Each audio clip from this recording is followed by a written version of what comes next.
उम्मीद है कि आप सभी को पता होगा एसएससी सीएचएसएल टीयर 1 का एग्ज़ाम जो मार्च में कैंसिल हो गया था वह पुनः इस महीने 12 अक्टूबर से प्रारंभ होने जा रहा है और ये 12 अक्टूबर से 21 अक्टूबर तक लिया जाएगा।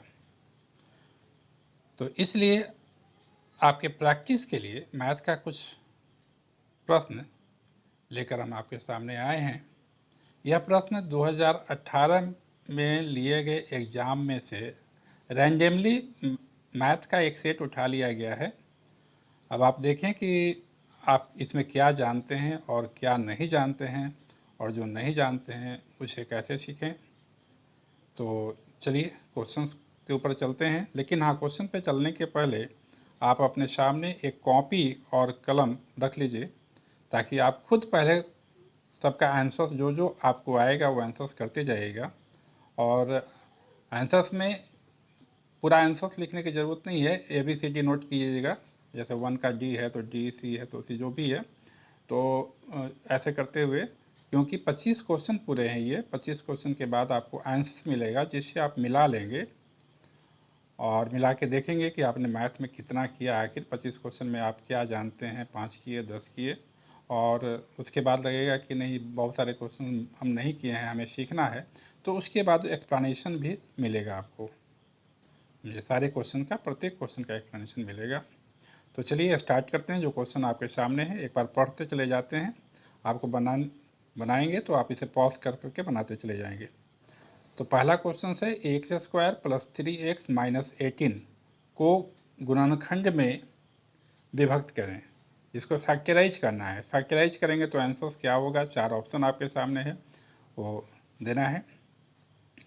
दूसरा नंबर क्वेश्चन है रोहित 17 किलोमीटर प्रति घंटे की गति से चलकर और रुचिरा 22 किलोमीटर प्रति घंटे की गति से साइकिल चलाते हुए एक दूसरे की तरफ आते हैं। यदि वे 44 मिनट के बाद मिलते हैं आपस में, तो बताना है कि शुरुआत में उनके बीच की दूरी क्या थी। पॉज कर लें और इसे बनाएं।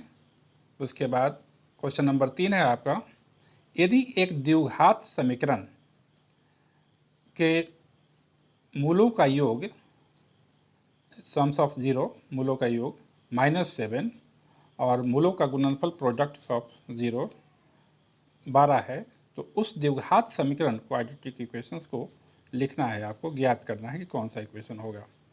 क्वेश्चन नंबर 4 है किसी वस्तु पर 20% की छूट की पेशकश की गई।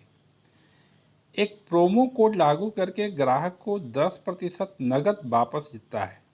एक प्रोमो कोड लागू करने के बाद ग्राहक उसमें 10% और जीत लेता है। तो आपको बताना है कि उसको जो छूट मिला, टोटल छूट उसको क्या मिला, कितना % मिला। और नीचे ऑप्शंस आप देख रहे होंगे, यहाँ पे ऑप्शन है उसका। और उसके बाद क्वेश्चन नंबर है आपका ये 5, ये 2530 बाई में 1430 है। इसको घटा करके यानी न्यूनतम पद तक लेकर जाएं, यानी इसको सिंप्लीफिकेशन करना है, यानी काट करके इसको छोटा करना है और बताना है कि क्या आंसर आएगा।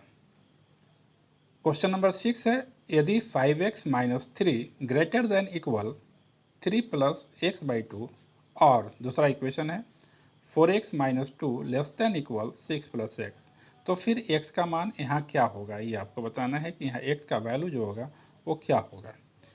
पॉज करें और कोशिश करें बनाने की, इजी मैथ है।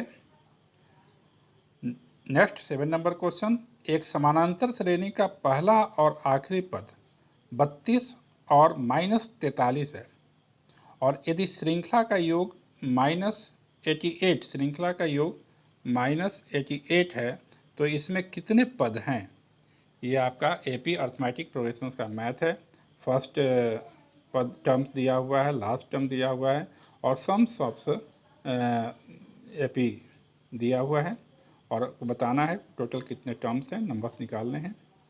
क्वेश्चन नंबर 8, एक निश्चित राशि पर 2 वर्ष के लिए 18% वार्षिक दर से वार्षिक रूप से संयोजित होने वाले साधारण ब्याज और चक्रवृद्धि ब्याज में अंतर यदि 21 रुपया है, तो वह राशि कितनी होगी। नेक्स्ट क्वेश्चन आए। क्वेश्चन नंबर 9, बिंदु 12 -1 और -3, 4 के बीच का रेखाखंड y अक्ष y एक्सिस से किस अनुपात में विभाजित होता है?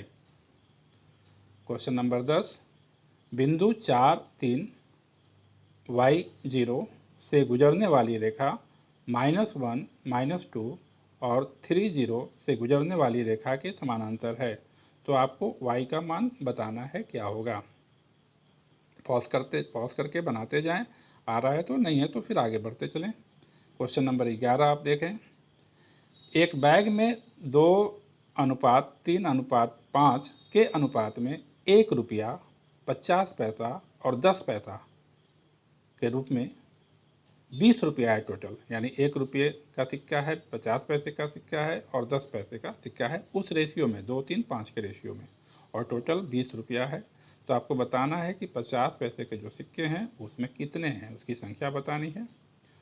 और 12 नंबर्स में 60 छात्रों की एक कक्षा में 33 लड़कियां हैं। इन लड़कियों का औसत वजन, औसत वेट, एवरेज वेट 62 kg है और पूर्ण कक्षा कॉम्प्लीटली होल क्लास का जो एवरेज वेट, औसत वजन है वो 66.5 kg है। तो कक्षा के लड़कों का औसत वजन क्या होगा? कक्षा के लड़कों का औसत वजन बताना है यहाँ पे। और उसके बाद क्वेश्चन नंबर 13, जब किसी संख्या में 32 जोड़ा जाता है तो वह अपने आप की 116% हो जाती है, तो वह संख्या क्या है? क्वेश्चन नंबर 14, यदि बहुभुज के सभी आंतरिक कोण, internal angles, sums of internal angles 1800 है, तो बहुभुज की भुजाओं की संख्या क्या होगी? Polygons, find the numbers of sides of polygon.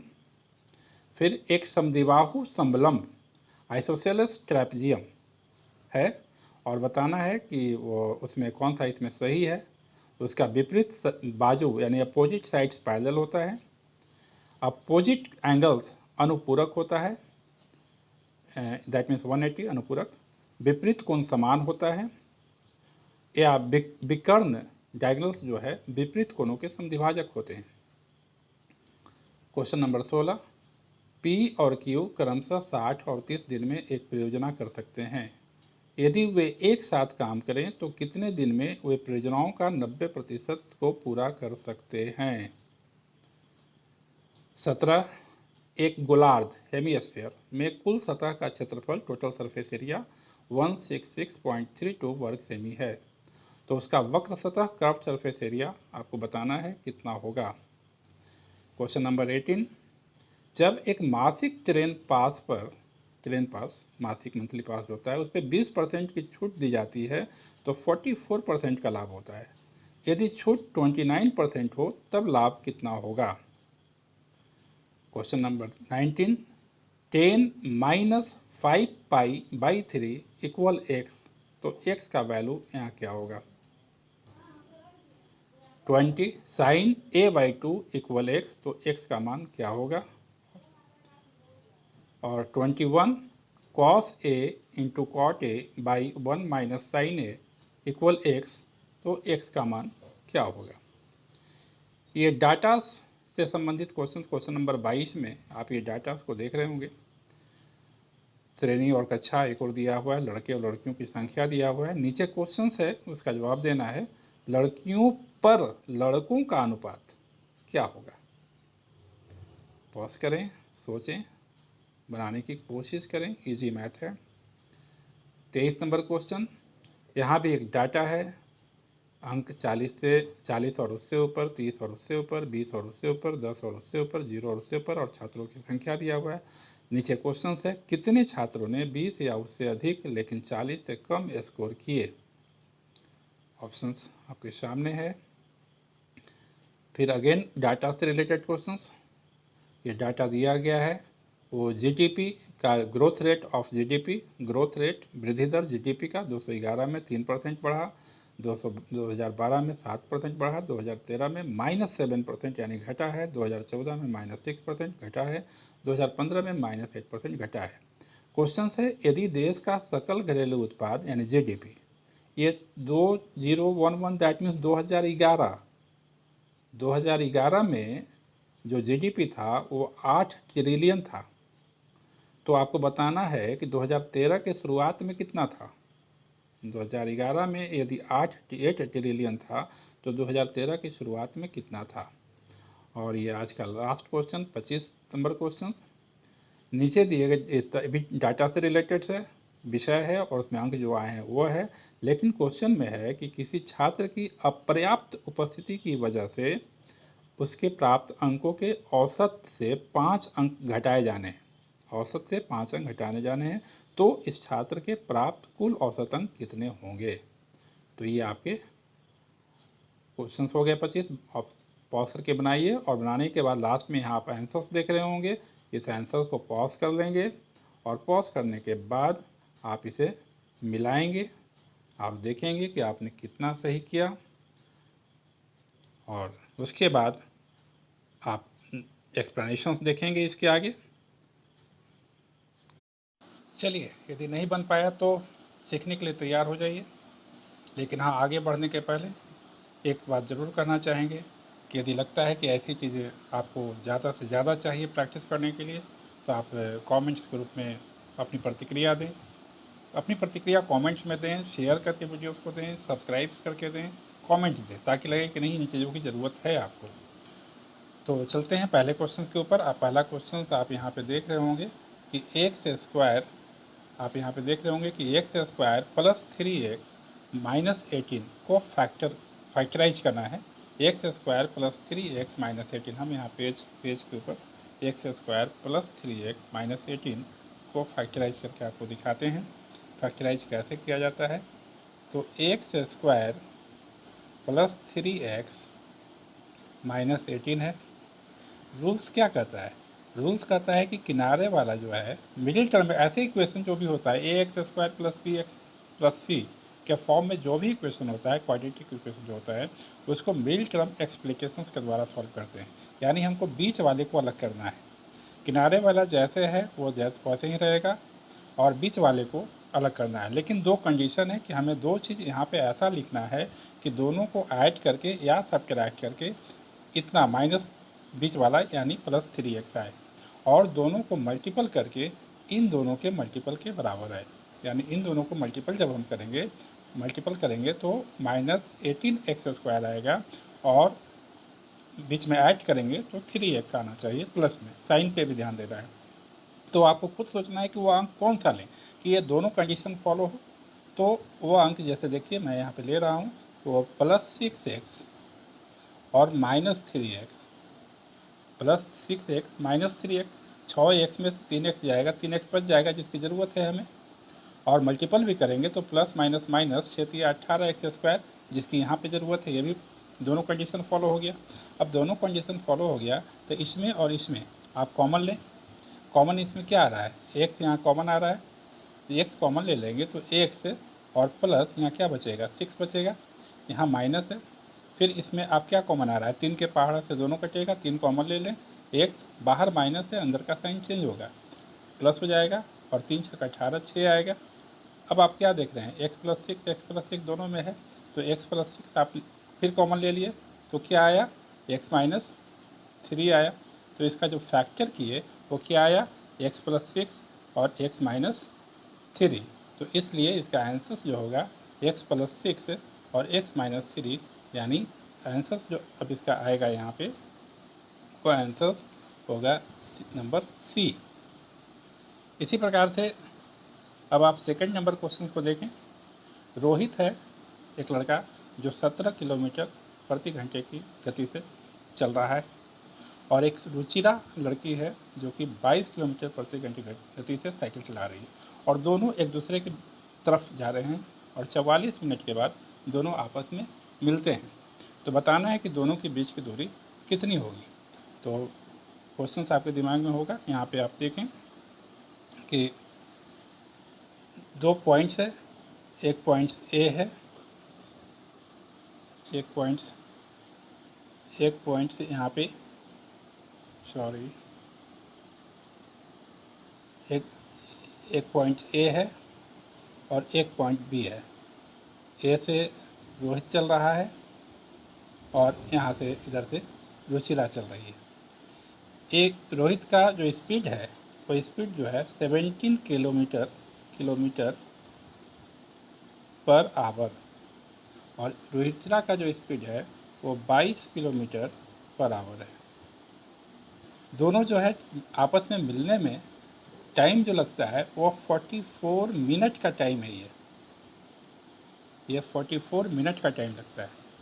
तो यहाँ से यहाँ तक पहुँचने में स्पीड रहा 17 किलोमीटर पर आवर, टाइम रहा 44 मिनट। तो ये जो दूरी तय हुआ वो कितना दूरी हुआ? तो आप डिस्टेंस बराबर जानते हो स्पीड इंटू टाइम। तो स्पीड हो गया 17 और टाइम हो गया आपका 44 मिनट। लेकिन ये चूँकि किलोमीटर पर आवर है, ये मिनट है, इसको आवर में बनाएंगे तो बाई 60 हो जाएगा। और बाई 60 हो जाएगा तो 4 से इसको आप काट सकते हो, 11 से और ये 15 से, और इसको जब आप मल्टीपल करोगे 17 और 11 को तो ये आ जाएगा 187/15।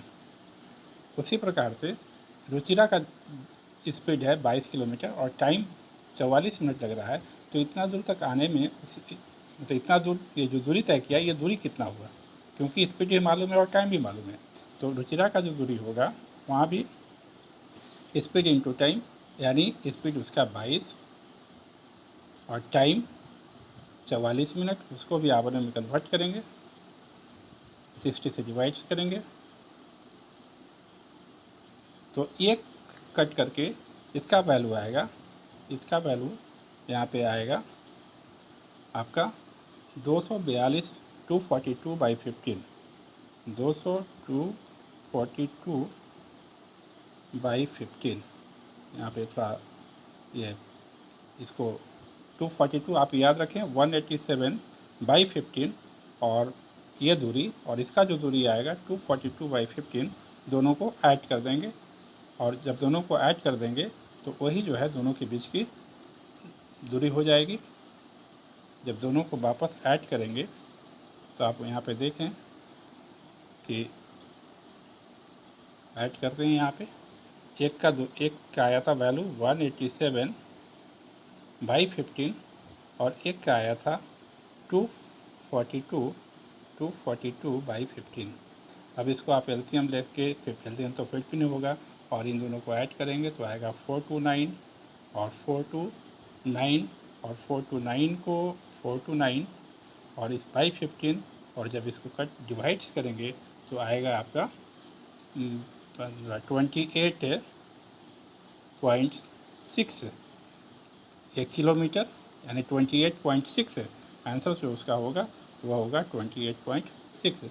तो आप देखें 28.6 कहाँ है, ये आप देख रहे होंगे कि इसका 28.6 जो है वह डी में है, तो इसलिए इसका आंसर क्या हो जाएगा? डी हो जाएगा। अब उसके आगे देखते हैं क्वेश्चन नंबर 3। आप देख रहे होंगे एक द्विघात समीकरण, यहाँ पे आप देख रहे हैं कि एक द्विघात समीकरण है जिसके मूलों का योग दिया हुआ है 7 और गुणनफल दिया हुआ है 12। तो द्विघात समीकरण क्वाड्रेटिक इक्वेशन मालूम करना है। तो मूलों का योग एक अल्फ़ा प्लस बीटा का वैल्यू -7, अल्फ़ा इंटू बीटा का वैल्यू -12, और तो उसके बाद इक्वेशन आपको फाइंड करना है। तो यहाँ पे पेज के ऊपर देखें आप, मूलों का योग आपका है अल्फ़ा प्लस बीटा, मूलों का योग अल्फ़ा प्लस बीटा का मान जो दिया हुआ है वो दिया हुआ है -7, और अल्फ़ा इंटू बीटा इसका मान दिया हुआ है 12, और हमको इक्वेशन फाइंड करना है। तो इक्वेशन का जो फार्मूला होता है वह होता है x² माइनस अल्फ़ा प्लस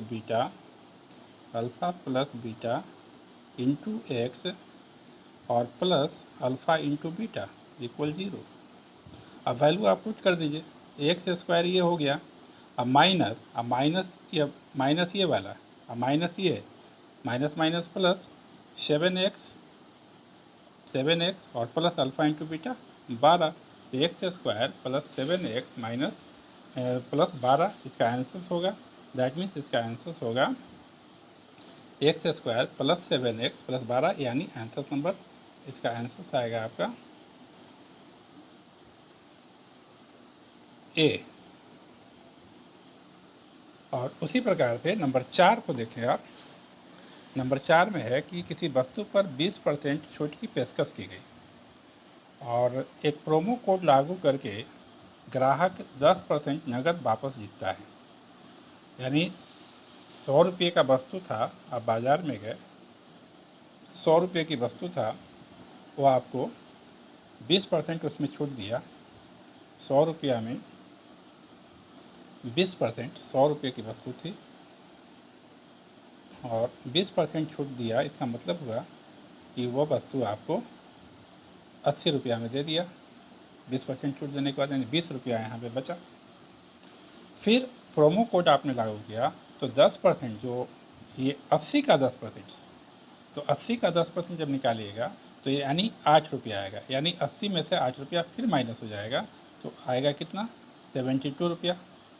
तो 100 रुपया की जो वस्तु था, 100 रुपया की चीज़ कितना मिल रहा है आपको, 72 रुपीज़ में। तो टोटल कितना छोड़ा, 28 रुपीज़। 100 में 28 रुपया, यानी कुल प्रभावी जो छूट हुआ वह हुआ वो 28%। तो 28%, अब 28% आप आंसर देखें, 28% कहाँ पे है, तो ये इसके नीचे में इसका आंसर है 28%, ये इसका आंसर होगा 28%। उसके बाद नेक्स्ट क्वेश्चन जो है आप देख रहे होंगे, क्वेश्चन नंबर 5, इसको घटा करके, क्वेश्चन नंबर 5 जो है इसको घटा करके न्यूनतम पद में लिखना है, यानी काट करके छोटा करके ले आना है। तो आप देखें, काटने की कोशिश करें, जो दिया हुआ है आप यहाँ देख रहे होंगे 17 है, 17 है नीचे में हर में, आप यहाँ पे ध्यान दें थोड़ा सा, इसी के द्वारा आप काट करके तुरंत फाइंड कर लेंगे कि क्या होगा। यहाँ आप देख रहे हैं 17 है, क्या 17 से ये पड़े कटेगा 17 के टेबल में। 17 को 6 बार 102, 7 बार में 119, 8 बार में 136, 9 बार में 153, यहाँ 143 से नहीं कटेगा। 19 की टेबल में 19 के 6 बार में पढ़ेंगे तो 114, 7 बार में पढ़ेंगे तो 133, 8 बार में पढ़ेंगे 152, ये भी नहीं कटेगा। 13 के टेबल से देखते हैं तो 13 1 13, हाँ 11 बार 0 0, तो पहले आप कट कर दीजिए इसका, पहले तो इसका आप 0 जो है वो 0 कट कर दीजिए। 13 से, यानी 11 के पहाड़ा से 13 बार में कट रहा है, इसका मतलब है कि 11 का पहाड़ा से ये 13 बार में कट रहा है। और उसी 11 के पहाड़ा से इसको जब हम काटेंगे तो 23 बार में, 11 दूनी 22, 23 बार में कटेगा। यानी आपका आंसर होगा 23/11, यानी बी, शॉर्ट फॉर्म में इसका आंसर हो जाएगा बी। और क्वेश्चन नंबर 6 को देखें आप थोड़ा। क्वेश्चन नंबर 6 में है, क्वेश्चन नंबर 6 x का वैल्यू बताना है। तो आप यहाँ वैल्यू पुट करके चेक कर सकते हैं कि उसको संतुष्ट, सेटिस्फाइड कौन सा वैल्यू कर रहा है। यदि हम कुछ देर के लिए मान लें कि ए देखते हैं कि ए दोनों इक्वेशन को संतुष्ट कर रहा है कि नहीं कर रहा है, तो आप x के लिए 1 यहाँ पे रखेंगे तो ये 5 हो जाएगा। 5 में से 3 गया 2 हो गया, ये 2 यहाँ पे 2 आ गया। और उसके बाद फिर x के लिए, यहाँ पे x के लिए 1 रखेंगे तो 1/2, यानी 3 और आधा 3.5। तो क्या 2 जो है बड़ा होगा 3.5 से? बिल्कुल नहीं बड़ा होगा, इसलिए संतुष्ट नहीं कर रहा है यहाँ पे, इसलिए मेरा आंसर ये ए नहीं होगा। अब दूसरे को चेक करते हैं। आप ये 2 को चेक कीजिए, बी को। तो 5 में 2 से गुना करेंगे 10, 5 में 2 से गुना करेंगे 10 में से 3 गया 7, और यहाँ 2 डालेंगे, यहाँ पे 2 डालेंगे तो 2 2 एक कट जाएगा तो 4, यह 7 बड़ा होता है 4 से, संतुष्ट कर रहा है इसको। लेकिन क्या ये 2 इस इक्वेशन को भी संतुष्ट कर रहा है कि नहीं, ये भी देखना पड़ेगा। दोनों इक्वेशन संतुष्ट होना चाहिए। तो 4 दूनी 8, ये वैल्यू 8 हो जाएगा। 8 में से 2 गया 6, 4 दूनी 8, 8 में से 2 गया 6 हो जाएगा। तो 6 यहाँ क्या है, 6 से बराबर या बड़ा, तो बराबर तो है ही, इसलिए ये इसको पूरी तरह से संतुष्ट कर रहा है।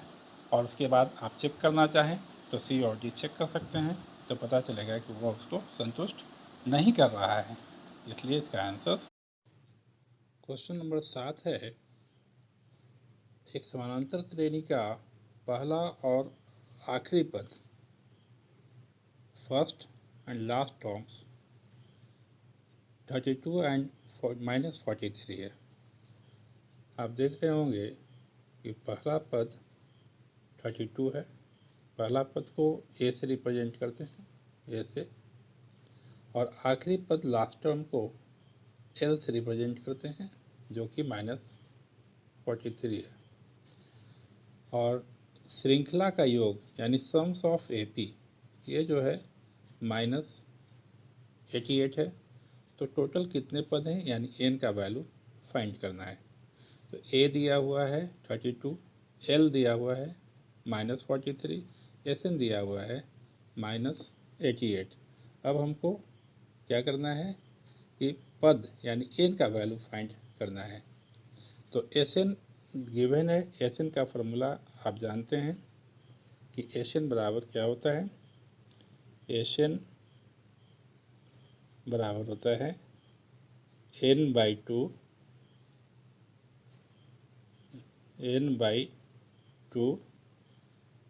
Into a plus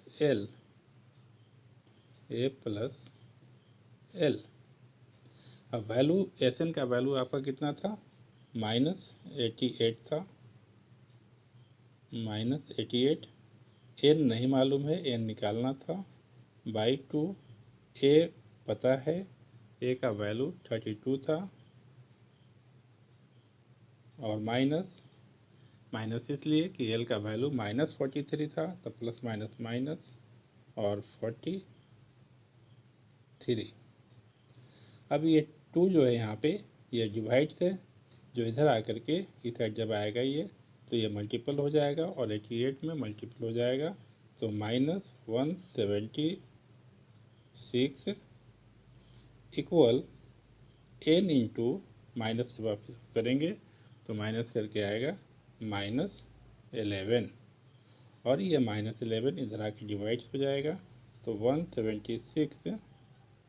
176 by -11 equal n। अब इसको कट करें, कट जाएगा।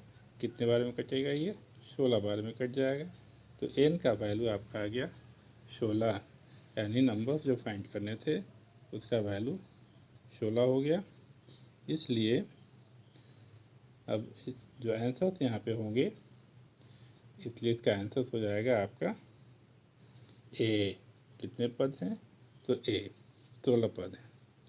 इसी प्रकार से नेक्स्ट 8 नंबर क्वेश्चंस, एक निश्चित राशि पर, निश्चित राशि नहीं पता है वो कितना है, यानी मूलधन निकालना है।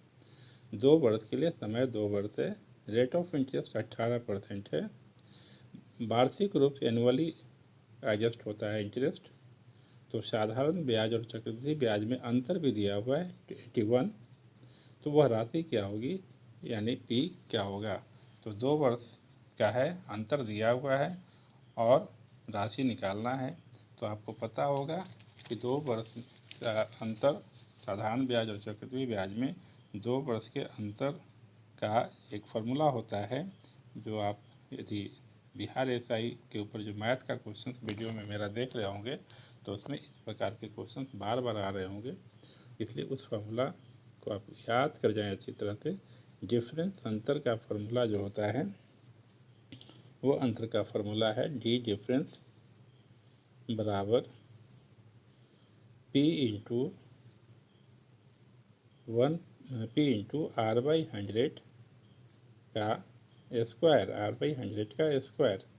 अब डिफरेंस आपका दिया हुआ है 81, डिफरेंस आपका 81 दिया हुआ है। P जो मालूम करना है, मूलधन नहीं मालूम है। R का वैल्यू आपको पता है 18, और बाई हंड्रेड और ये स्क्वायर 2 से कट जाएगा, ये 9 बार में, और ये 2 से 50 बार में। अब ये वैल्यू 9 का स्क्वायर 81 हो जाएगा, 50 का स्क्वायर 2500 हो जाएगा। जो इधर आएगा, यदि इसको उधर लाएंगे तो 50 का स्क्वायर 2500 इधर आ जाएगा, जो मल्टीपल फॉर्म में आ जाएगा, और 9 9 जा 81 जो डिवाइड फॉर्म में जाएगा, और इक्वल P।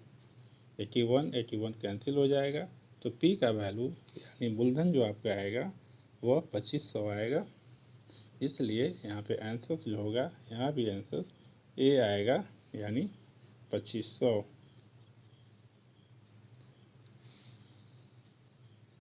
क्वेश्चन नंबर 9 है आपका, बिंदु 12-1 और -3 4 के बीच का रेखाखंड y एक्सिस से किस अनुपात में विभाजित होता है। अर्थात ये जो दोनों पॉइंट्स दिया हुआ है 12-1 और -3 4, इस पॉइंट को ग्राफ पे प्लॉट करेंगे। प्लॉट करने के बाद एक जो रेखाखंड आएगा, वो रेखाखंड जो है वो डिवाइड्स होगा y एक्सिस के द्वारा। तो वो बताना है कि वो रेखाखंड किस रेशियो में डिवाइड्स हुआ। तो पहले इसको ग्राफ पे प्लॉट समझने के लिए ग्राफ पे प्लॉट करके देखें, जिससे बात आपको समझ में आए, और उसके बनाने का फार्मूला साथ में भी है। तो वो देखें यहाँ पे पेज के ऊपर, यहाँ पे इसे मैंने बनाया है, आपको समझाएं हम कि क्या है। यहाँ पे आप देखे होंगे कि ग्राफ के ऊपर इसे प्लॉट किया गया है। जो आप देख रहे हैं कि 12-1 यहाँ पे एक पॉइंट था, और एक -3 और 4 पॉइंट था जो यहाँ देख रहे हैं। प्लॉट किए, प्लॉट करने के बाद ये रेखाखंड जो है, और ये वाई जो पॉइंट्स है आप यहाँ पे वाई पे यहाँ पे जो कट कर रहा है, डिवाइड कर रहा है, वो ये इस रेखाखंड को किस रेशियो में वाई एक्सिस डिवाइड कर रहा है, ये बताना है। तो वाई लाइन पे जब कट हो रहा है तो वहाँ पे इस जगह पे जो एक्स का जो मान होगा वो 0 होगा, और वाई का मान तो कुछ भी हो सकता है, लेकिन ये कन्फर्म है कि यहाँ एक्स का मान क्या आएगा, 0 आएगा। अब किस अनुपात में विभाजित करता है, तो अनुपात से रिलेटेड जो फार्मूला है कोऑर्डिनेट ज्योमेट्री में, वह है, आप यहाँ देख रहे होंगे, x equal m into x2 plus n into x1 by m plus n। और यदि y से वैल्यू निकालना है तो y equal m into y2 plus n into y1 by m plus 1। तो चूँकि यहाँ x से निकालेंगे, इसलिए x से निकालेंगे कि यहाँ पे x का मान हमको पता है, x का मान 0 है। y का वैल्यू नहीं पता है तो इस पर नहीं निकलेगा, x पे निकलेगा। तो ये फार्मूला लिख दिए। फार्मूला लिखने के बाद जो वैल्यू है आप देख रहे होंगे, पुट किए हैं 0 m और x2 आप यहाँ देख रहे होंगे, x2 कहाँ है, रिप्रेजेंट किया गया है x1 y1, आप यहाँ देख रहे होंगे x1 y1 है, यहाँ देख रहे हो x2 y2 है।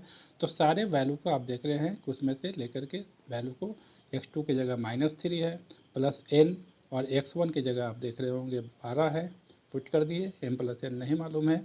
फिर पुट करने के बाद नीचे वाला जो m प्लस n जो आप देख रहे हैं, इधर ले आएंगे, ये साइड जाएंगे तो इधर आके मल्टीपल होगा, और मल्टीपल होकर वो 0 बन जाएगा। ये जब इस साइड जाएगा तो ये साइड जाएगा तो वो 0 बन जाएगा, और बच गया 0 बराबर मल्टीपल करेंगे -3m प्लस 12n, और -3m को उसके बाद इस साइड जाएंगे तो प्लस में हो जाएगा, इक्वल 12n, और m को अपने जगह पे, n को इस साइड लाए तो डिवाइड में आ गया, 12 अपने जगह पे, 3 को उस साइड जगह डिवाइड में हो गया, और कट किए तो 4:1, यानी इसका रेशियो आया 4:1। तो उसके बाद हम लोग आंसर देखेंगे कि 4:1 है कि नहीं।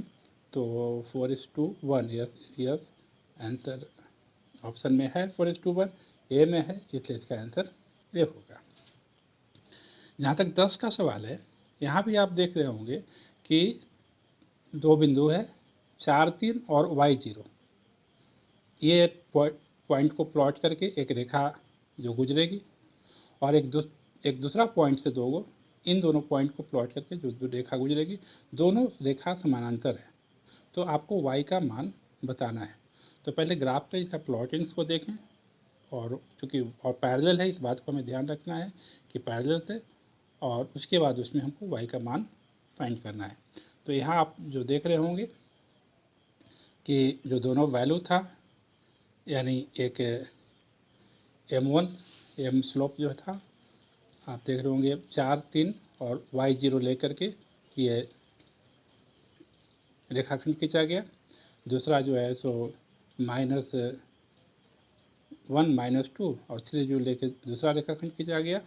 और चूँकि दोनों लाइंस जो है पैरेलल है, तो जब दोनों लाइन पैरेलल होता है, तो जब उसके स्लोप जो होते हैं, ढाल जो होते हैं, ढाल को m से रिप्रेजेंट करते हैं, और m ढाल स्लोप का फार्मूला होता है y2 - y1 by x2 minus x1।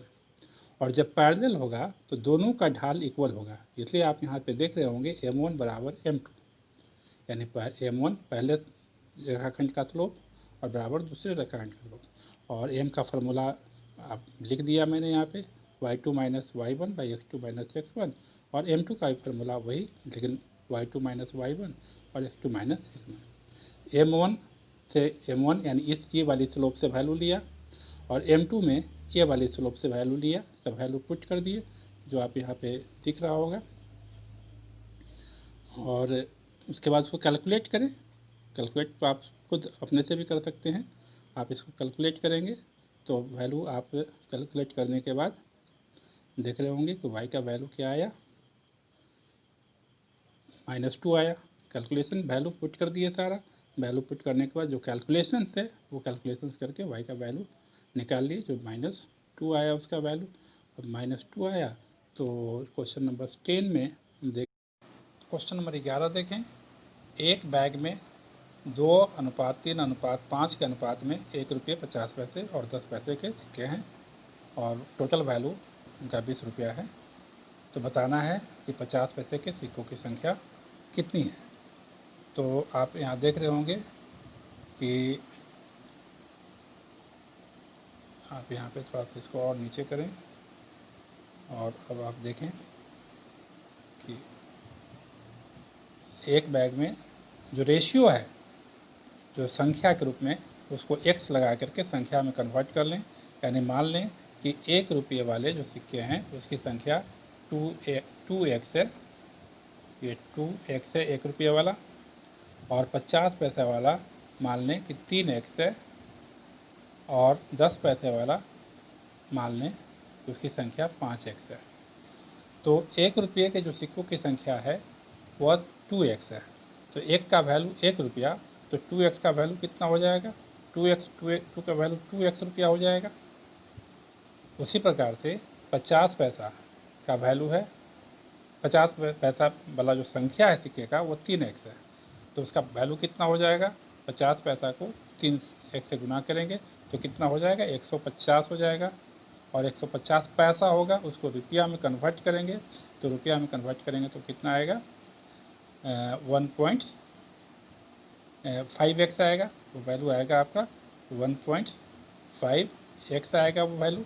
और उसी प्रकार से 10 पैसे वाला कितना है, 5x है, तो उसका वैल्यू कितना हो जाएगा, 10 में 5 से गुना करेंगे 50, और 50 को जब 100 से डिवाइड करेंगे रुपये में कन्वर्ट करने के लिए, तो उसका वैल्यू आएगा 0.5x। तो टोटल वैल्यू कितना हो गया, ये 2 यानी 4x, टोटल वैल्यू हो गया आपका 4x।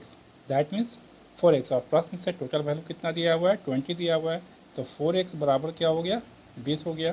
तो x का वैल्यू कितना आ जाएगा, 5 हो जाएगा। अब x का वैल्यू 5 हो गया तो आपसे पूछा जा रहा है 50 पैसे के सिक्कों की संख्या, तो 50 पैसे वाला क्या हुआ है 3x, और x का वैल्यू क्या है 5 है, तो x का वैल्यू 5 है, तो 5 × 15, यानी आंसर इसका 6 होगा। क्वेश्चन नंबर 12 में आए। 12 में आप 60 छात्रों का एक कक्षा में, एक क्लास में 60 स्टूडेंट्स है, जिसमें से 33 लड़कियां हैं, और लड़कियों का जो एवरेज वेट है वह 62 kg है। तो लड़कियों का, गर्ल्स का टोटल वेट कितना हो जाएगा 62, और पूरे क्लास का जो एवरेज वेट है वो आप यहाँ देख रहे होंगे नीचे 66.5 kg है।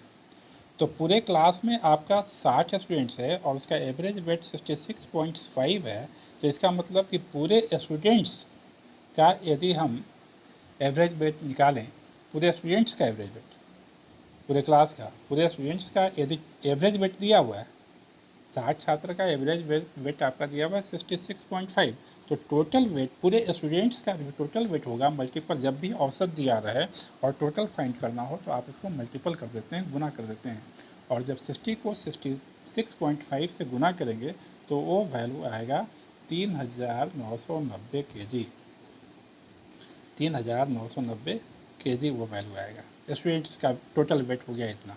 उसमें से 60 स्टूडेंट में से 33 लड़कियां हैं, और लड़कियों का एवरेज बता रहा है 62, तो लड़कियों का एवरेज 62 है, तो लड़कियों का भी टोटल, गर्ल्स का भी टोटल निकाल लीजिए।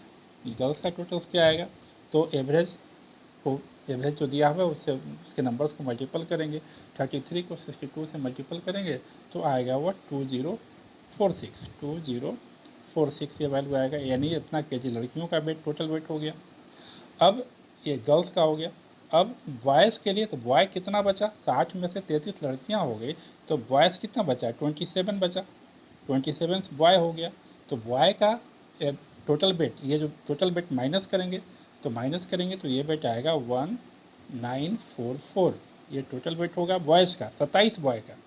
तो औसत यानी एक बॉय का औसत वेट क्या होगा, तो इसको डिवाइड करेंगे 1944 में 27 से जब हम डिवाइड करेंगे, 27 में जब डिवाइड करेंगे तो इसका वैल्यू आएगा डिवाइड करके 72, इसका वैल्यू आएगा डिवाइड करके 72, इसलिए इसका आंसर जो हो जाएगा वह ये आंसर 72, आंसर फर्स्ट होगा इसका, ए नंबर। और आगे 13 क्वेश्चन देखते हैं। 13 में जब किसी संख्या में 32 जोड़ा जाए तो वह अपने आप का 116% हो जाता है। कोई संख्या लें और उसमें 32 ऐड करें। कोई संख्या ले लें, मान लिया कि संख्या 1 है और उसमें 32 आप ऐड कर देते हैं, तो 32 ऐड करने के बाद इसका वैल्यू अपने आप का यानी x का 116% यानी गुना 116/100 हो जाएगा। अब इसको कैलकुलेट करना है, तो जैसे कैलकुलेट करें, 100 को इधर ला के मल्टीपल करें, चाहिए 116 और 100 को आप काट सकते हैं। यहाँ पे 104 के टेबल से काटेंगे तो ये 25 हो जाएगा और ये 29 आएगा। अब 25 को इस साइड, 25 को इसमें ला के गुना करें तो ये 25x हो जाएगा और प्लस 32 में गुना करेंगे 25 को तो 800 आएगा। अब बराबर ये 29x और बराबर आपका यस बराबर ये 29x और x को एक तरफ कर लेंगे उसके बाद, तो 4x बराबर 800, तो x बराबर 229x हुआ। ये 29x में से ये 25x माइनस करें और उसके बाद 4x आएगा और 4x बराबर 800 और 800 में फिर आप क्या करें, 4 से डिवाइड कर दें, तो आंसर जो आपका आएगा उसके बाद वो आएगा 200, यानी आंसर इसका सी होगा। अब साथ ही क्वेश्चन नंबर 14 भी देखते चलें। क्वेश्चन नंबर 14 में कोई बहुभुज दिया हुआ है, बहुभुज यानी तीन या तीन से अधिक भुजाओं से बनी आकृति वो बहुभुज कहलाती है। पॉलीगॉन्स जैसे त्रिभुज, चतुर्भुज, पंचभुज, षष्ठभुज, 3 भुजा का, 4 भुजा का, 5 भुजा का। अब उसका internal sums of internal angle दिया हुआ है। यहाँ पे सम्स ऑफ इंटरनल एंगल आप देख रहे होंगे कि सम्स ऑफ इंटरनल एंगल 1800 दिया हुआ है। अब आपसे पूछ रहा है कि उसमें भुजाओं की संख्या कितनी है। कोई बहुभुज है, पॉलीगॉन है, उसका इंटरनल एंगल का सम दिया हुआ है, तो सबसे पहले कुछ फार्मूला से जो आप याद रखेंगे। यदि किसी पॉलीगॉन का यानी बहुभुज का आंतरिक कोणों का योग, सम्स ऑफ इंटरनल एंगल का जो फार्मूला होता है वो फार्मूला होता है 2n - 4 इंटू 90 डिग्री। ये किसका है, सम्स ऑफ इंटरनल एंगल का। इसको आप ऐसे भी लिख सकते हो, 2, क्योंकि 2 इसका कॉमन आ रहा है तो 2 इधर मल्टीपल हो जाएगा, यानी इसको आप ऐसे भी लिख सकते हो n - 2 इंटू 180 डिग्री। ये सम्स ऑफ इंटरनल एंगल का हो गया। और यदि आपको प्रत्येक आंतरिक कोण चाहिए, इंटरनल एंगल चाहिए, तब क्या करना पड़ेगा, कुछ नहीं, बाई n, इसकी जो भी फार्मूला है आप इसका इस्तेमाल करें चाहे इसका इस्तेमाल करें, दोनों में से किसी का इस्तेमाल करें तो उसके नीचे बाई n हो जाएगा, जो ईच एक्सटीरियर इंटरनल एंगल का होगा, प्रत्येक आंतरिक कोण का फार्मूला होगा ये।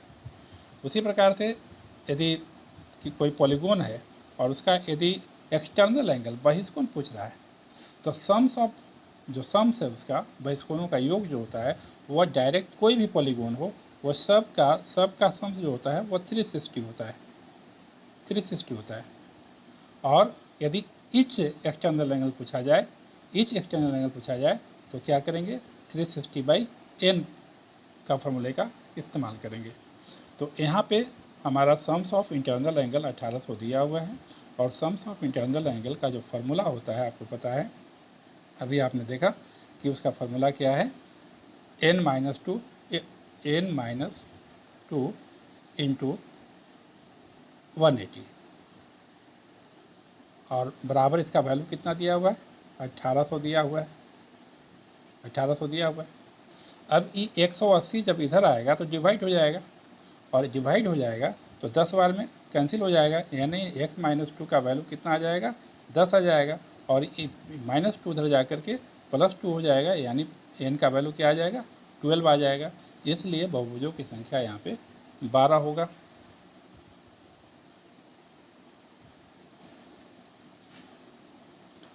क्वेश्चन नंबर 15 में देखिए, एक समद्विबाहु समलंब आइसोसेलेस ट्रैपेजियम है और ये कंडीशंस जो है इसमें बताना है कि कौन सी बात सही है इसमें। तो आप देखेंगे कि एक आइसोसेलेस ट्रैपेजियम जब बनाते हैं तो क्या होता है, ये ऐसा होता है, कहता है कि विपरीत बाजू समानांतर है। एक बाजू तो समानांतर होता है लेकिन दूसरा बाजू तो समानांतर नहीं होता है, इसलिए ये तो रॉन्ग हो जाएगा। ये तो पहला जो स्टेटमेंट है वो रॉन्ग हो जाएगा। विपरीत कोण अनुपूरक होता है, 180 का होता है। Opposite angle sums of opposite angle जो होता है 180 होता है, यस इट इज राइट है। Sums of opposite angle isosceles trapezium में सम्स ऑफ अपोजिट एंगल जो अनुपूरक होता है यानी 180 होता है। तीसरा है विपरीत कोण समान होते हैं, अपोजिट एंगल देखिए नहीं समान, कभी भी समान नहीं हो सकता है, देखने में खुद लग रहा होगा कि समान नहीं है, इसलिए ये भी रॉन्ग है।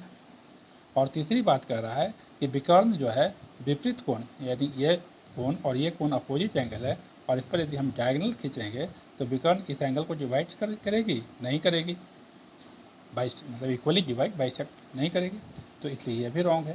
तो इसलिए इसका आंसर कौन सा हुआ, बी नंबर हुआ। और उसके बाद आप आ जाइए क्वेश्चन नंबर 16 में। तो क्वेश्चन नंबर 16 है, पी और क्यू क्रमशः 60 और 30 दिन में एक परियोजना कर सकते हैं, यानी काम कर सकते हैं। ए जो है तो एक काम को करने में 60 दिन लेता है और बी जो है एक काम को करने में 30 दिन लेता है। और यदि दोनों साथ काम करें तो आपको बताना है कि वो कितने दिनों में पूरा काम कंप्लीट करेगा। तो ए चूँकि 60 दिन में काम करता है तो ए का एक दिन का काम कितना होगा, एस वन डे वर्क कितना होगा, यदि एक दिन का काम आप निकालेंगे तो वो हो जाएगा, 60 दिन लेता है करने में पूरा काम, तो 1/60 जो निकालेंगे, 60 दिन में एक काम तो एक दिन में 1/60 काम। उसी प्रकार से अब जब बी का निकालेंगे, बी का 1 डे वर्क निकालेंगे तो वो चूँकि 30 दिन लेता है तो 1/60 हो जाएगा। और दोनों मिल करके एक दिन में जब काम करेगा दोनों मिल करके तो 1/60 और प्लस 1/30, और जब इसका एलसीएम वगैरह लेंगे तो आएगा ये 1/20 आएगा, यानी एक दिन में दोनों मिल करके 1/20 काम किया, दोनों मिलकर 1/20 काम किया। अब इसी चीज़ को हम उल्टा कर देते हैं तो हमें दिन निकल जाता है, एक दिन में 1/20 काम, यानी 1/20 काम करने में एक दिन लिया तो पूरा एक काम करने में कितना होगा, तो ये पलट जाएगा, यानी 20 दिन पूरा एक काम करने में कितना समय लेगा, 20 दिन समय लेगा। तो पूरा एक काम कंप्लीट करने में 20 दिन समय लिया। अब आपको बताना है कि वो 90% काम यदि करता है तो कितना दिन समय लेगा पूरा काम। ये तो आपने देखा कि पूरा कंप्लीट वर्क करने में 20 दिन लगता है दोनों को एक साथ जब काम करता है, तो यानी पूरा काम का मतलब कि 100%, यानी जब 100% वर्क करता है, 100% जब वर्क करता है तो 100% वर्क करने में 20 दिन का समय लेता है, तो एक में कितना समय लगेगा, 20/100। और चूँकि 90% ही काम करता है, पूरा काम नहीं करता है। तो 90% काम करने में कितना होगा, 20/100 और गुना 90। और जब इसको आप कट करेंगे 20 से 5 बार में और 5 से 90 को कट करेंगे तो 18 बार में, तो इसलिए इसका आंसर क्या आएगा, आंसर इसका डी होगा, यानी 18 दिन समय लेगा 90% काम करने में। देख रहे होंगे एक गोलार्ध हेमिस्फीयर, एक गोलार्ध हेमिस्फीयर का कुल सतह का क्षेत्रफल यानी टोटल सरफेस एरिया, गोलार्ध हेमिस्फीयर का टोटल सरफेस एरिया दिया हुआ है और उसका वक्र सतह यानी कर्व सरफेस एरिया फाइंड करना है। टोटल सरफेस एरिया दिया हुआ है 166.32, तो उसका कर्व सरफेस एरिया फाइंड करना है। तो नीचे देखें टोटल सरफेस एरिया से कर्व सरफेस एरिया कैसे निकाला गया है, आप यहाँ ध्यान दें। टोटल हेमिस्फीयर का टोटल सरफेस एरिया का फॉर्मूला होता है 3πr², और टोटल सरफेस एरिया दिया हुआ है अपना आपका 166.32। तो 3πr² का वैल्यू होता है, वैल्यू हुआ 166.32। तो 3πr² का वैल्यू इतना हुआ तो एक का वैल्यू कितना होगा, कम होगा। तो कम के लिए यहाँ क्या किया गया, डिवाइड किया गया। आपसे निकालना किसका एरिया है, कर्व सरफेस का। तो हेमिस्फीयर के कर्व सरफेस एरिया का फॉर्मूला होता है 2πr²। तो 2πr² का वैल्यू कितना होगा, जब हम मेरे पास 3πr² का वैल्यू मालूम है तो 1 का वैल्यू ये हो गया, तो 2πr² का वैल्यू मल्टीपल हो जाएगा 166.32 by 3πr² into 2πr²। Pi r² cancel हो गया, पाई r² कैंसिल हो गया, बचा ये। तो 166.32 में 3 से डिवाइड करेंगे तो 55.44 आएगा, आई इंटू 2 और गुना करेंगे तो 110.88।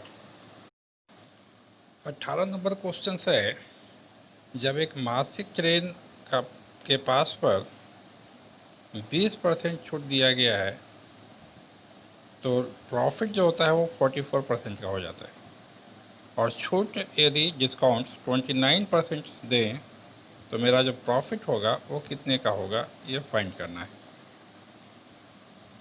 यदि हम ट्रेन की पास दे रहे हैं और यदि हम 20% डिस्काउंट दिए हैं तो हमको जो बेनिफिट हुआ वो 44% का बेनिफिट हुआ है, और यदि हम 29% डिस्काउंट दें तो वो बेनिफिट्स कितने परसेंट का होगा। तो देखिए क्या क्या यहाँ पे गिवन थे, यहाँ पे ध्यान दीजिए थोड़ा। देख रहे होंगे कि 44% का बेनिफिट होता है, आपने देखा था 44% का लाभ होता है। 44% का लाभ का मतलब क्या होता है, उसका मतलब होता है कि यदि सीपी मेरा 100 है, कॉस्ट प्राइस 100 है, तो इसका मतलब है कि 144 रुपया में बेचा गया है। यदि क्रय मूल्य 100 रुपया है और 44% लाभ हो रहा है, इसका मतलब है कि 144 में बेचे, यानी विक्रय मूल्य मेरा 144 हो गया। दूसरी ओर देखें कि डिस्काउंट कितना दिया गया था कि लाभ 44% हुआ, तो डिस्काउंट्स आप देख रहे होंगे 20% का डिस्काउंट दिया गया था, और डिस्काउंट जो दिया जाता है वो एमपी पे, अंकित मूल्य पे, मार्क प्राइस पे होता है। तो मार्क प्राइस मेरा नहीं मालूम है, जिसको हम मान लिया कि एक्स है। तो अंकित मूल्य का यानी मार्क प्राइस का यानी एक्स का 20% निकाल के उसमें से माइनस करेंगे तो वो मेरा विक्रय मूल्य होगा। तो एक्स मेरा मार्क प्राइस है, एक्स का 20% अंकित मूल्य में से जो डिस्काउंट आया उसको माइनस करेंगे तो यहाँ पे वो डिस्काउंट होगा, और डिस्काउंट मेरा कितना है 144 है। डिस्काउंट 140, सॉरी एसपी 144 है। अब इसको जब आप कैलकुलेट करेंगे इस पार्ट को x माइनस एक्स इंटू 20/100, तो इसको जब आप कैलकुलेट करेंगे 20/25 कट जाएगा और फिर माइनस करेंगे तो 4x/5 आएगा। तो 4x/5 ये डिस्काउंट की ओर से विक्रय मूल्य हुआ और प्रॉफिट की ओर से विक्रय मूल्य हुआ 144, दोनों तो विक्रय मूल्य ही है। अब जिससे क्या हुआ, एक्स का वैल्यू यहाँ निकल गया, ई एक्स का वैल्यू आपका यानी एमपी मार्क प्राइस मिल गया। मार्क प्राइस 180 हो गया। अब यदि डिस्काउंट हम 29% में दें तब कितना में बेचेंगे? तो डिस्काउंट जब भी दिया जाता है तो मार्क प्राइस पे दिया जाता है। तो 29% में जो मेरा एसपी होगा तो मार्क प्राइस और माइनस उसका डिस्काउंट 29%, 180 का 29%। और जब आप इसको कैलकुलेट करेंगे तो 180 और ये माइनस मल्टीपल करके 100 से डिवाइड देंगे तो 52.2 आएगा। और 180 में से 52.2 माइनस करेंगे तो 127.8 आएगा। तो यानी 29% डिस्काउंट देने के बाद मेरा जो एसपी आ रहा है वो है 127 रुपया 80 पैसा। और शुरू में मेरा एसपी थी क्रय मूल्य कितना था? 100 रुपया। यानी 100 रुपया की चीज़ को हम अभी कितना में बेच रहे हैं? 29% की डिस्काउंट पे 127 रुपया 80 पैसा में। तो मेरा प्रॉफिट कितना हो गया? 100 रुपया की चीज़ 127.8 में, तो 27.8 मेरा प्रॉफिट परसेंट हुआ, चूँकि 100 में निकल रहा है इसलिए ये प्रॉफिट परसेंट हो जाएगा। 90 नंबर क्वेश्चन, 10 माइनस 5π/3 का वैल्यू x है। 10 माइनस 5π/3, तो x का वैल्यू कितना होगा? 4 ऑप्शन है आपके पास, आप देखें इसका वैल्यू कितना आएगा। इसका सॉल्व एक्सप्लेनेशन देखें और समझने की कोशिश करें। ये 90 नंबर्स आप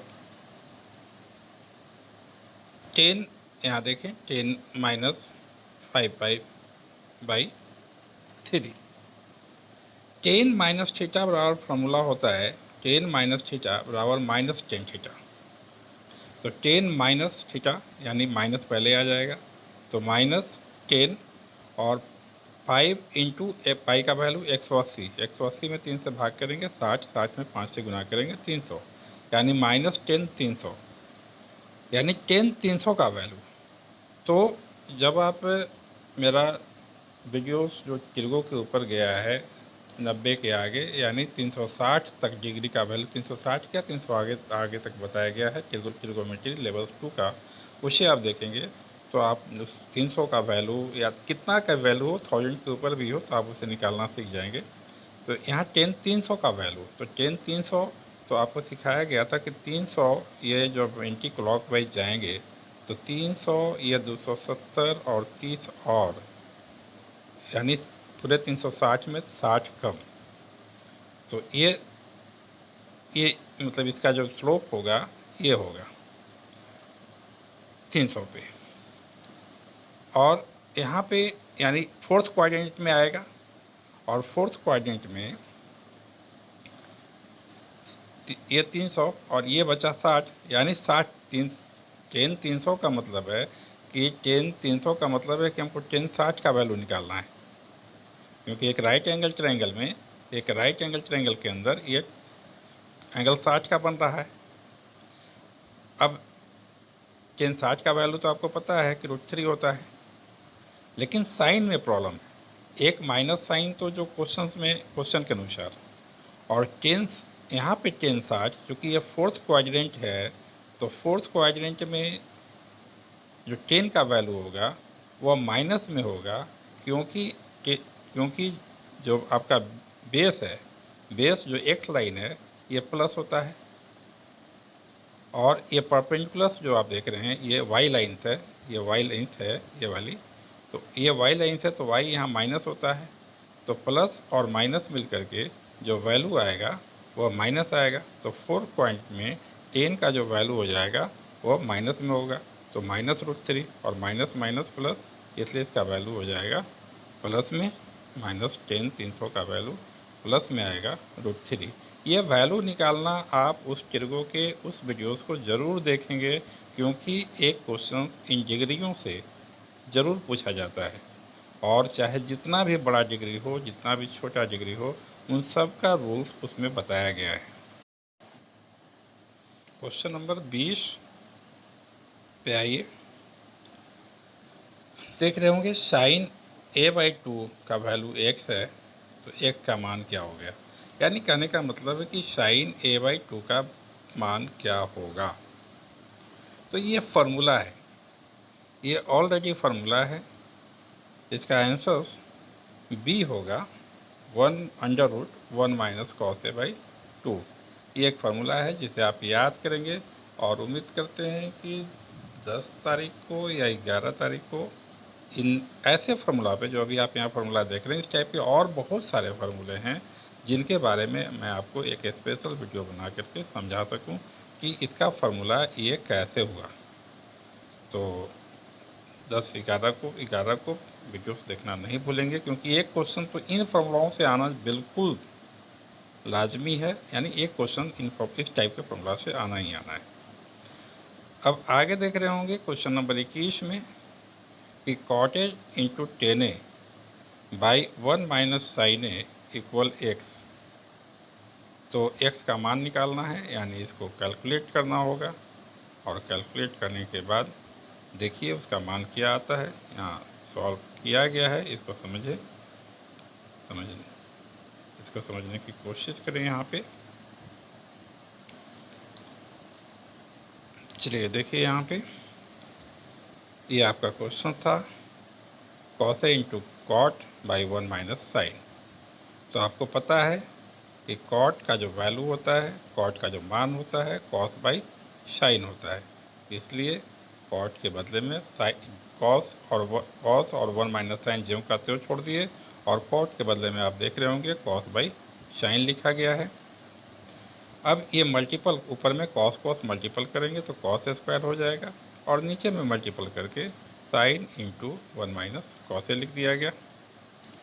अगले स्टेप में आप देख रहे होंगे, इस स्टेप में, कि कॉस स्क्वायर अपने जगह पे है, बाकी सब अपने जगह पे, यानी रैशनलाइज किया गया है, परमीकरण करना जिसको कहते हैं। तो परमीकरण करने के लिए नीचे में 1 माइनस साइन है, उसका साइन चिन्ह चेंज करके रैशनलाइज होता है। 1 माइनस साइन है तो 1 प्लस साइन से ऊपर नीचे गुना किया गया है। तो ऊपर नीचे गुना करने पे क्या कंडीशन हुआ, क्या आया, उसे ध्यान देंगे। कॉस स्क्वायर अपने जगह पे, 1 प्लस साइन भी अपने जगह पे, नीचे में साइन अपने जगह पे, साइन जो था वो साइन अपने जगह पे, और a minus B A plus B, 1 minus sine 1 plus sine 1 minus sine square, और 1 माइनस साइन स्क्वायर का फॉर्मूला आपको पता होगा, कॉस स्क्वायर हो जाता है। और ये कॉस स्क्वायर और ऊपर वाला कॉस स्क्वायर दोनों कट हो गया, और जब दोनों कट हो गया तो बचा आपके पास 1, ऊपर में बचा 1 प्लस साइन और नीचे बचा साइन। नीचे वाले साइन से दोनों में डिवाइड, 1 में भी और साइन में भी। 1 में डिवाइड हुआ तो 1 माइनस साइन, साइन में डिवाइड हुआ तो sine by sine. 1 by sine formula से कॉसेक होता है, और प्लस 1 यानी कॉसेक प्लस 1 यानी 1 प्लस कॉसेक। इसका मतलब इसका आंसर बी होगा। और क्वेश्चन नंबर 22 देखें, ये डाटा तालिका टेबल्स दिया गया है, इससे संबंधित क्वेश्चन है। ये टेबल्स में डाटा क्या दिया गया है आप देख रहे होंगे। क्लास कक्षा 5 सेक्शन ए, कक्षा 5 सेक्शन बी, कक्षा 5, यानी सेक्शन 5 का और क्लास 6 का सेक्शन दिया गया है। लड़के और लड़कियों की संख्या दिया गया है। लेकिन नीचे क्वेश्चन पर ध्यान दें, क्वेश्चन एक्चुअली क्या पूछ रहा है। क्वेश्चन कह रहा है कि लड़कियों एवं लड़कों का अनुपात क्या होगा। लड़कियों पर, यहाँ पे लैंग्वेज पे ध्यान दीजिएगा, लड़कियों पर लड़कों का अनुपात, यानी लड़कों का अनुपात पूछा जा रहा है लड़कियों से कंपेरिजन करके। तो लड़का का संख्या ऊपर लिखाएगा और लड़की का टोटल संख्या नीचे लिखाएगा। इसका मतलब कि इसको हम टोटल करेंगे, लड़कों की संख्या को और इधर लड़कियों की संख्या को। जब लड़कों की संख्या को आप टोटल करेंगे तो ये टोटल करके 165 आएगा, 165। और इसका जब टोटल करेंगे तो 140, 165 नहीं, ये 140 आएगा। 5 लड़कों की संख्या जो आएगा 140 आएगा, और लड़कियों की संख्या जो आएगा 165 आएगा। तो यहाँ पे 140 लड़कों की संख्या ऊपर रखेंगे क्वेश्चन के लैंग्वेज के अनुसार, और लड़कियों की संख्या 165 नीचे रखेंगे, क्योंकि लड़कियों पर लड़कों का अनुपात पूछा जा रहा है, उल्टा नहीं कीजिएगा। तो इसको कट करेंगे आप, तो शायद कितने से कट जाएगा ये, 5 से 5 3 जा 15, 5 3 जा 15 और 5 2 जा 10, 5 8 28/33। दैट मीन्स आंसर इसका डी होगा। और क्वेश्चन नंबर 23, ये भी डाटा से रिलेटेड क्वेश्चन है। यहाँ पे आप देखेंगे कि जो दिया गया है 40 और उससे ऊपर छात्रों की संख्या 25, 30 और उससे ऊपर 20 और उससे ऊपर। देखिए, जब भी ये स्टैटिक्स का क्वेश्चन है, जब भी इस टाइप के लैंग्वेज देखें, उससे ऊपर, उसके नीचे, एभव, बिलो, तो इसका मतलब समझिएगा कि ये जो दिया गया बगल में वो उसका फ्रीक्वेंसी बारंबारता नहीं है, बल्कि वो उसका संचय बारंबारता है, क्युमुलेटिव फ्रीक्वेंसी है। और क्युमुलेटिव फ्रीक्वेंसी से हम पहले फ्रीक्वेंसी निकाल लेंगे, और फ्रीक्वेंसी निकालने के बाद हम फिर उसका पहले हम फ्रीक्वेंसी निकाल लेंगे, और तब उसके बाद जो आस्किंग क्वेश्चन है उस पर ध्यान देंगे क्या पूछ रहा है। तो आप देख रहे होंगे 40 से ऊपर, फिर उसके बाद है 30 से ऊपर। तो 30 से ऊपर का मतलब 40 से ऊपर तो 25 था, फिर ये मैंने बताया कि वो जो दिया रहेगा वो क्युमुलेटिव फ्रीक्वेंसी है। फिर 30 से ऊपर, 30 से ऊपर का मतलब 30 से 40, क्योंकि 40 से ऊपर तो यहाँ हो गया 30 से 40, तो 30 से 40 यानी 30 से ऊपर का मतलब 49, लेकिन 30 से 40 का वैल्यू क्या होगा, वो होगा 24। वो 30 से ऊपर, 30 से ऊपर था 49, पूरा 30 से ऊपर तक जहाँ तक भी जाओ, लेकिन यहाँ हमको फ्रीक्वेंसी यदि बताएं 30 से 40, तो 49 में से 25 माइनस कर देंगे। इसी प्रकार से सारे क्लास इंटरवल्स को आप देख रहे होंगे, CI क्लास इंटरवल को, फिर 20 से ऊपर था तो 20 से 30, तो 20 से 30 में टोटल था 78, 20 से ऊपर में 78, लेकिन यदि हम 20 से 30 की बात करें कि 20 से 30 तक, तो 30 के ऊपर वाला सब माइनस कर देंगे, यानी 78 में से 49 को माइनस कर देंगे तो ये 29 आएगा। और फिर इसी प्रकार से 10 से 20, यानी 10 से ऊपर था 99, लेकिन हम 10 से 20 की बात करें ओनली, तो 99 में से 78 माइनस कर देंगे तो 21 हो जाएगा। और 0 से ऊपर पूरा 118 था, पूरा 0 से ऊपर, लेकिन हम 0 से 10 तक की बात करेंगे तो ये 19 आएगा। तो ये जो है क्युमुलेटिव फ्रीक्वेंसी से पहले हम फ्रीक्वेंसी निकाल लिए। अब हमसे क्वेश्चन कर रहा है कि छात्रों ने 20, यहाँ देखिएगा 20 या उससे अधिक, लेकिन 40 से कम, 20 से ऊपर, यानी 20 से 30 और 30 से 40। इसका मतलब हुआ कि 20 और से अधिक और 40 से कम, यानी 20 से 30 और 30 से 40 में उनके स्कोर कितना हुए, तो ये 24 और 29, क्योंकि 20 से 30 में 29 हुए और 30 से 40 में 24 हुए, तो दोनों को जोड़ देंगे, 9 4 13 के 3 हाथ में 1, 2 2 4 1 5, यानी इसका आंसर आएगा सी। नेक्स्ट देखें 24 नंबर, वो भी एक डाटा दिया हुआ है यहाँ पे। 24 नंबर में देखिए आप, यहाँ 24 नंबर से भी डाटा से रिलेटेड है। ये ईयर्स दिया हुआ है 2011, 12, 13, 14, 15, ये ईयर्स है। और जीडीपी, सकल घरेलू उत्पाद, जीडीपी 2011 में जीडीपी का ग्रोथ रेट परसेंट में, 2011 में जीडीपी जो बढ़ा वो 3% बढ़ा, 12 में 7% बढ़ा, 13 में 7% घटा है, 14 में 6% घटा है और 15 में 8% घटा है जीडीपी का ग्रोथ रेट। अब क्वेश्चन आपके सामने है कि यदि देश का सकल घरेलू उत्पाद जीडीपी जो है ये 2011 ईस्वी है, ये 2011 में 8 ट्रिलियन था। 2011 में जो जीडीपी था वह 8 ट्रिलियन था 2011 में, 11 में मतलब 11 के अंत में। तो वह 13 की शुरुआत में, 13 की शुरुआत में यानी 12 के अंत में कितना था?